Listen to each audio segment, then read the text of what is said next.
अस्सलाम वालेकुम प्यारे बच्चों, उम्मीद है आप सब खैरियत से होंगे। बच्चों, आज हम चौथी जमात की अमली किताब के सफ़ात 5, 6, 7 मुकम्मल करेंगे। तो आइए शुरू करते हैं।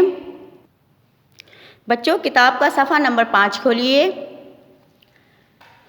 यहाँ पर हमें नात के अशार दिए गए हैं जिनकी हमें तशरीह लिखनी है। सबसे पहले आपको मैं बताती हूँ कि तशरीह किसे कहते हैं। तशरीह का मतलब है किसी शेर को ऐसे आसान अल्फाज में बयान करना कि उसका जो मतलब है वो वाज़ा हो जाए। सबसे पहले हम इसका हवाला लिखेंगे इन अशार का। ये अशार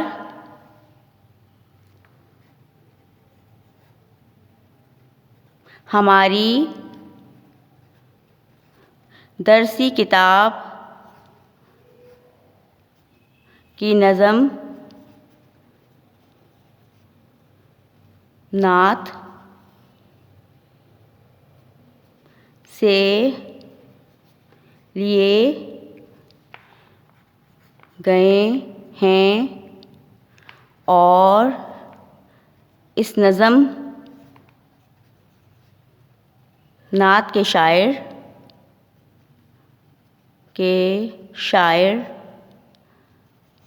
ज़ियाउल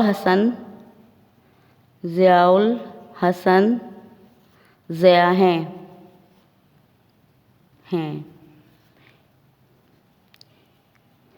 नाम को हमने इन्वर्टेड कॉमास में लिख देंगे। ये आपका हवाला मुकम्मल हुआ। अब हम इन अशार की तशरीह लिखेंगे। तशरीह हेडिंग डालें पहले आप। तशरीह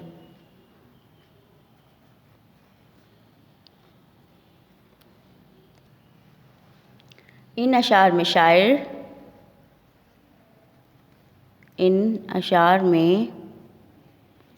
शायर नबी अकरम सल्लल्लाहु अलैहि वसल्लम की तालीमात का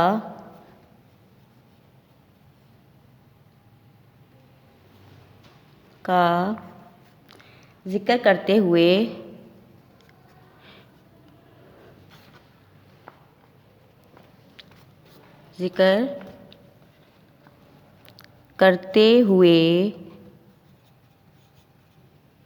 बताते हैं कि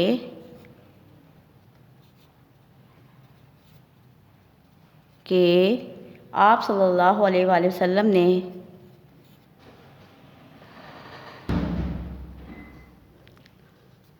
ने हमें सादगी का सबक दिया,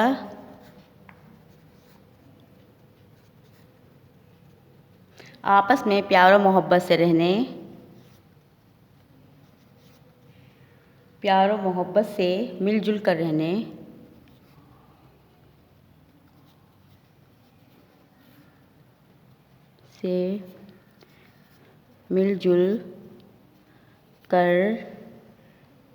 रहने, और एक दूसरे की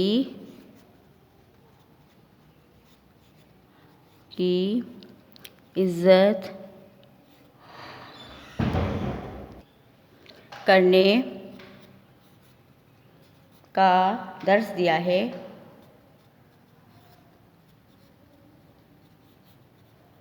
आप सल्लल्लाहु अलैहि वसल्लम की इन बातों पर अमल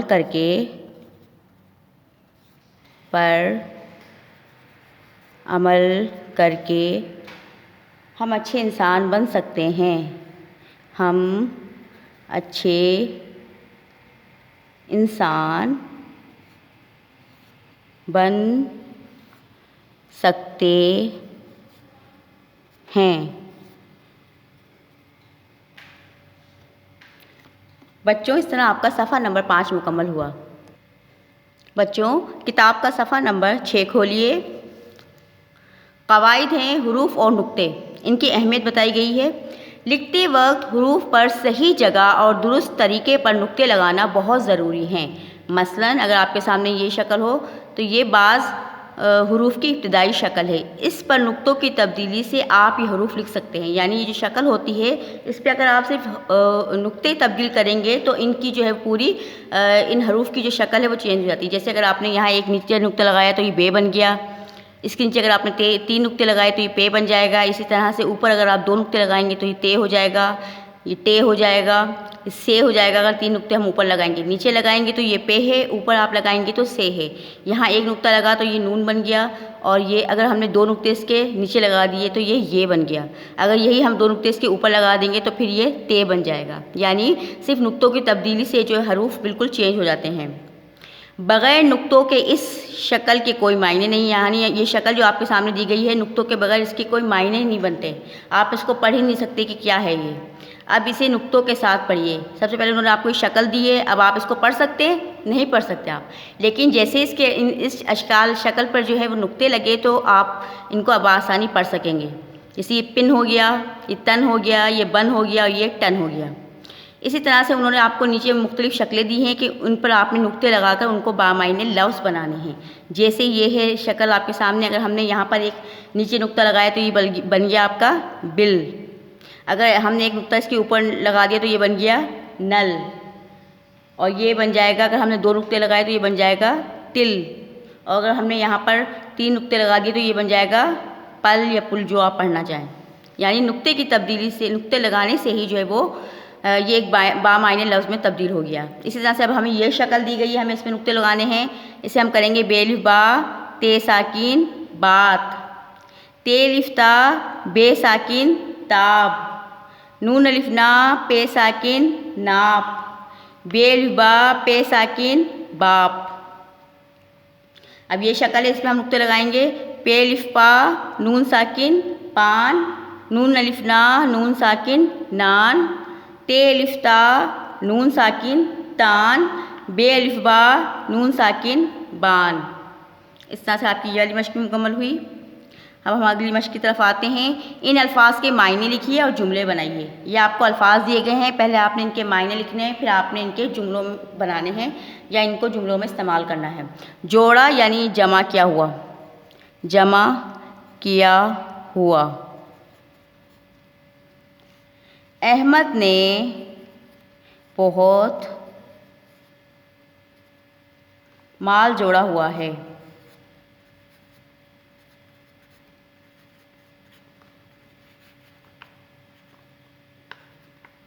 चूरा, इसे बोलते हैं सफ़ूफ, यानी पाउडर की फॉर्म में जो होता है, या रेज़ा रेज़ा कर देना। मेरे भाई ने बिस्किट का चूरा कर दिया।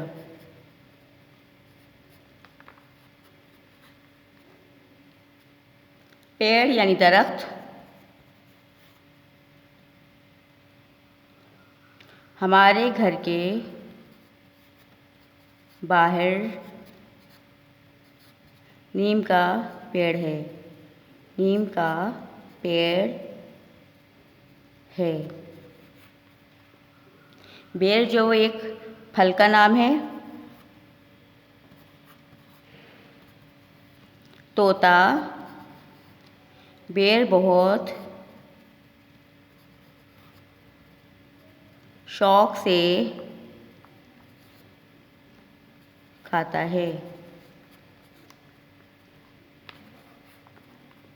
बच्चों, इस तरह आपका सफ़ा नंबर 6 मुकम्मल हुआ। बच्चों, किताब का सफ़ा नंबर 7 खोलिए। मश्क है हमारे सामने, नबी करीम सल्लल्लाहु अलैहि वसल्लम के अलक़ाब लिखिए। यानी नबी करीम सल्लल्लाहु अलैहि वसल्लम की जो अलक़ाब थे वो हमें लिखने हैं। एक तो आप सादिक़ अमीन के लक़ब से मशहूर थे, सादिक़ अमीन। दूसरा है रहमतुल लिल आलमीन, रहमतुल लिल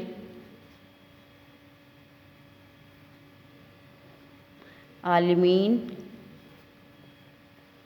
उसके बाद है ख़ातिमुल अंबिया।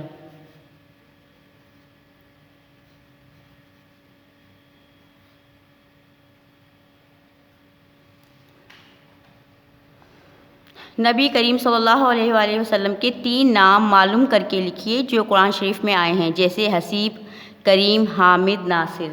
तो हम लिखेंगे हादी सल्लल्लाहु अलैहि वसल्लम, मोहम्मद सल्लल्लाहु अलैहि वसल्लम, शाहिद सल्लल्लाहु अलैहि वसल्लम।